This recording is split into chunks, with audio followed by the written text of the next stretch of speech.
this video, I want to go over the Arranger within the MPC 3.0. The Arranger within the MPC is really powerful.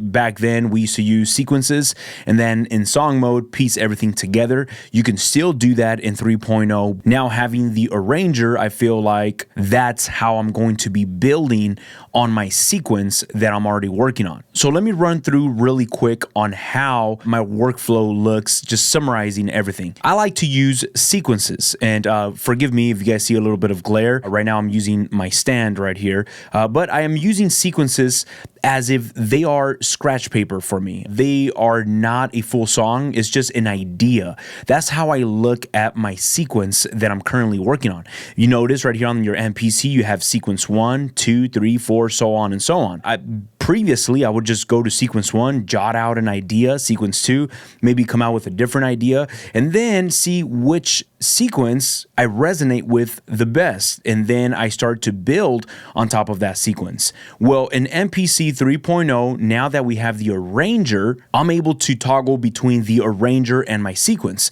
I don't build multiple sequences the way I used to. I mean, I can still do it, but I choose to just stay within one sequence. And if I'm really with the sample and my drums, and I'm like, you know what, this is something I want to build on, I hop over to the Arranger and I start expanding from right there. Now, this is a workflow that I've been just gravitating towards. I'm not saying this is the only way to build a song. You can still work with sequences. You can still go to song mode and piece everything together. But I just find my creative side with the technical side of the MPC come together really well using a combination of the Arranger and my sequence. Now, before we go any further, I do want to say thank you to FlexiSpot for sending over the desk that I'm working off of. Now that I'm in my new studio, wanted to upgrade my desk. The previous desk that I had was great. The only problem that I was having with that desk is that when it came down to putting my speakers, my monitor, my MPC, as you saw me banging with those pads, that desk was shaking like if it was an earthquake. Pretty annoying. It was pretty frustrating. Well, with the FlexiSpot desk, this desk right here does not go anywhere. You're gonna see me filming this video.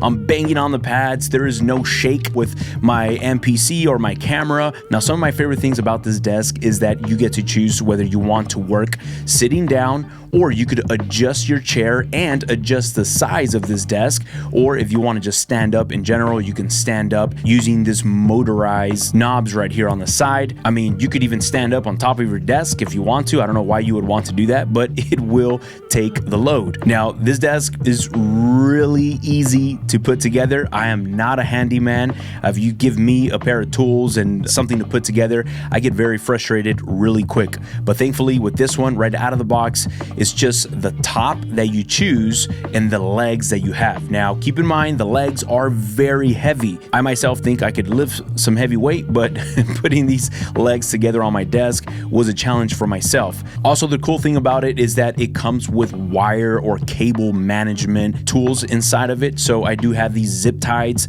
that I've attached to the bottom of this desk. And believe it or not, my whole entire studio, you're only going to see one cable that's the actual desk connected to the power supply. Now, if you want more information on the Flexi Desk, go down to the description of this video. If you want to pick some up, you want to check out their prices, go to the link at the bottom of this video and check them out.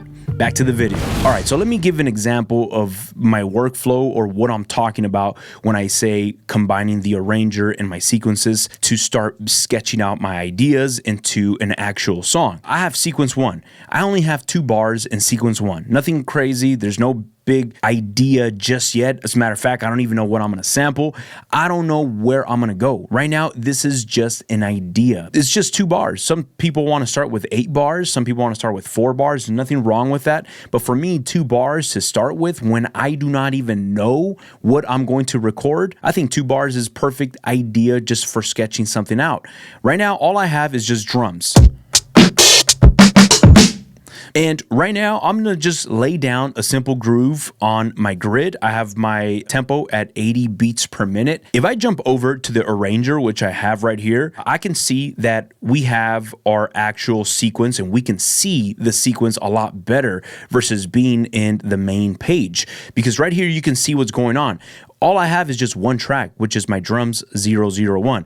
If I want to rename my track, I can do it right here. Just double tap, call it drums, do it, close, and right here I can start laying down an idea. As a matter of fact, if you see this little arrow right here, you can open up that arrow. You have a split view of your grid editor and your arranger at the same time. At the beginning, I was a bit confused and I was just wondering how this all worked together, or everything just looked a little too cluttered, but very fast I got comfortable with this layout. Let me show you how I will use a combination of these two. Right now, I'm gonna lay down an idea. It's just a simple drum groove. I'm gonna hit overdub, play start.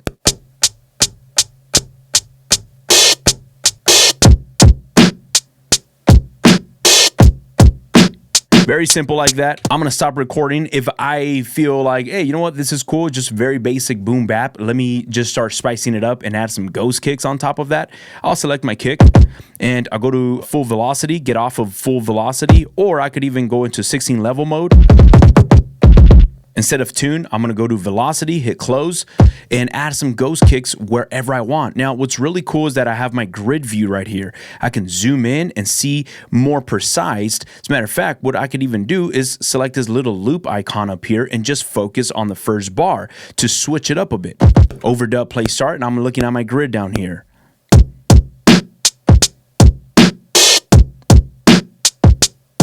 Very simple, right? Now I go over to my second bar and do the same thing and do something different right here. There you go. Just, I added 2 notes with my kicks on top of that.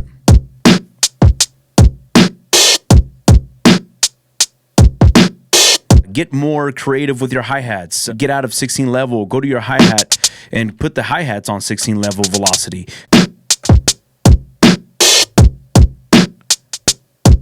And notice how I don't really like how that sounds. I'm in my arranger. I can look at everything. I'll get my selector right here on this little grid view, and I can still select some notes, shift, cut. I could do some adjustments, some editing at the same time as I'm looking at my sequence. Well, what if I really quick want to just start adding some samples? I could add a new track. I'm gonna add a drum track.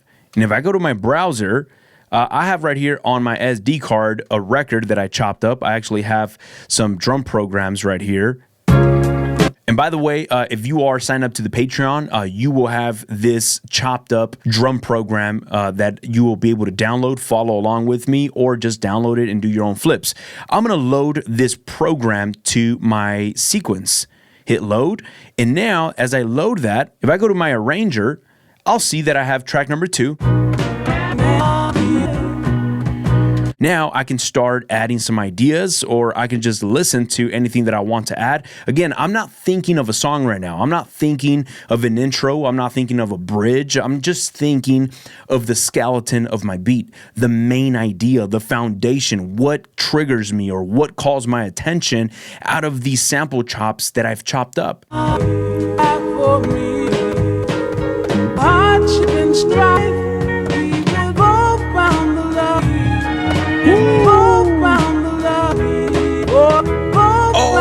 Okay, so that's what I'm talking about. Now I'm just connecting. I'm taking my time in this process. This is why I say 2 bars for me is good, because I don't want to overwhelm myself with a whole entire song structure.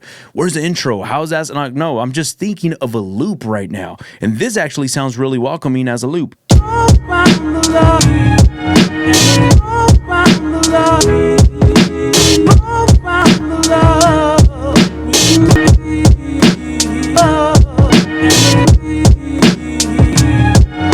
Now, I found 2 ideas or 2 sketches right here. I actually like how this sounds right here.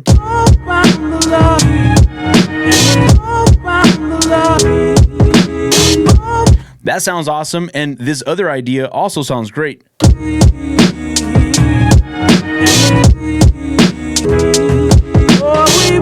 Where, like, I'm in between 50-50 on both of these. I don't know which one's gonna sound better. I don't know which one's gonna sound worse. So if I'm having those 2 ideas that I'm playing with, that's 4 bars in total. There's 2 bars of idea 1, and then there's another 2 bars of idea 2. Very simple way to expand this sequence into 4 bars. Right here within the arranger, go to edit, go to double length, and that's going to duplicate that idea into 4 bars. So using this looper right here, I can just loop 2 bars. I can move this looper to the next 2 bars. I'm gonna go to the first 2 bars and record the first idea that I have.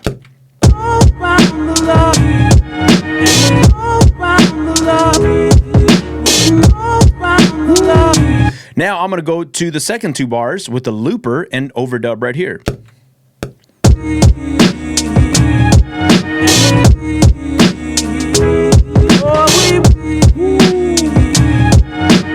Expand it.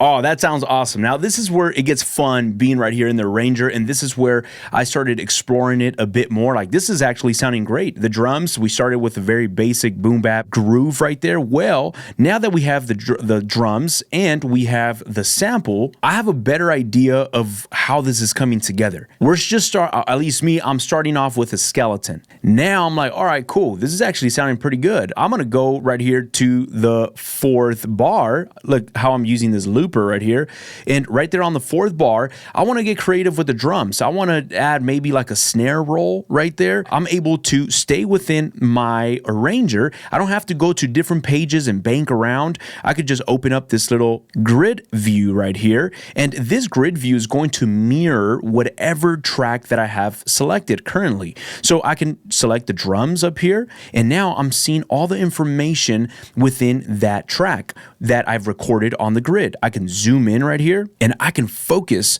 on this 4th bar, and I could go right here to the snare, open up 16 level mode.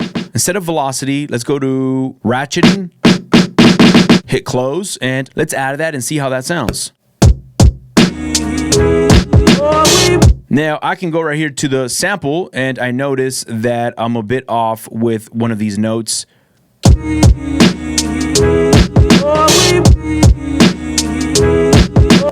Go back to the drums, and I can take out some hi-hats that I have right there clashing with that snare. Get my selector and get rid of some of these hi-hats right here. Shift, cut.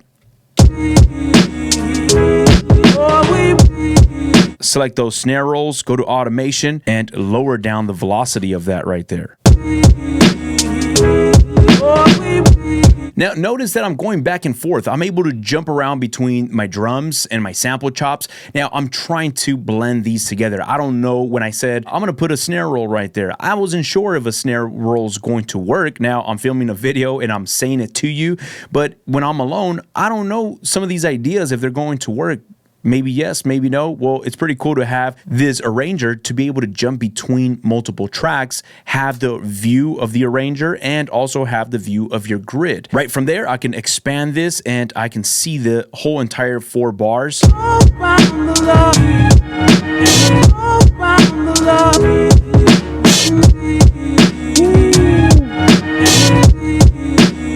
Now, right there, right then and there, I can just hide the grid view. I can add a new track. Let's go to a plugin instrument. I don't know what key this song is on. Go to my program editor, go to samples, G sharp minor. So now when I go to track number 3 where that bass line is at, I can also put this at G sharp minor.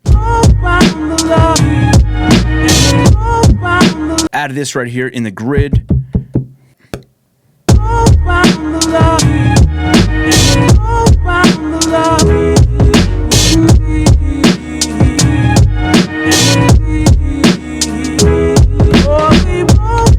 Right there, I can rename this and name this bass. Hit do it, hit close. Now I have these 3 tracks right here, my drums, sample, and bass. Now I'm going over this topic within my course right now. I'm actually uploading the arrangement chapter of the 3.0 videos. If you are signed up to the course, you make sure to be on the lookout for these videos, as I'm going to dive really deep into this whole arrangement. How does this all work? And exploring, as I'm filming these videos, I'm diving deep into the functionality and the workflow of the Arranger. It's not just a really cool addition to 3.0.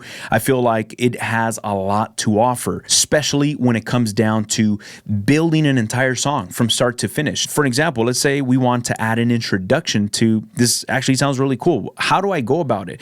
Do I have to create another sequence? Yeah, you could do that, but an easier way is using the arranger. How long do you want the intro to be? How many bars do you want that to be? Well, I don't know yet. Well, let me listen to some ideas within my sample track right here and come up with different ideas. One guy for me, oh, that is love, and oh, that is love, yeah, oh, that is love. I'm gonna go to my program edit right here and readjust some of the start point of these chops.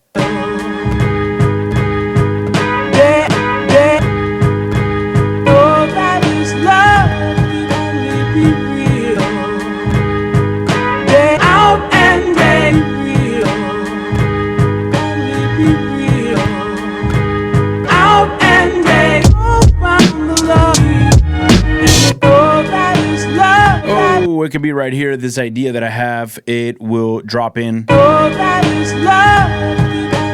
Oh, that is love. Yeah.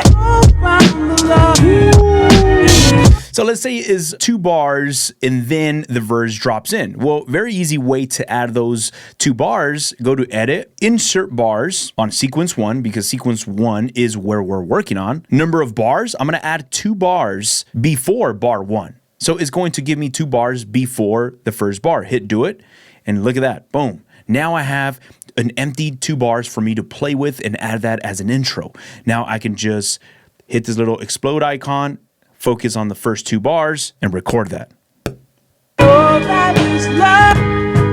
Yeah, oh, that is love. Out and oh, that is love.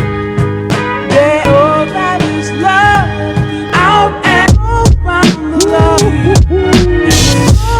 what's really cool here, and what I didn't like about back then working with different sequences, is that it was hard for me to add snare rolls or buildups, or if I want to add a drop. Right now we have the intro is going to drop into the verse or just the beat. How can I add a buildup? Well, the really cool thing is being able to have everything right here. I'm gonna zoom in or just loop bar number 2, go to my drums, open up this grid view, staying right here within the arranger. I'm just zooming in and maybe right here, add like a hi-hat, open hat, and then it drops into the beat.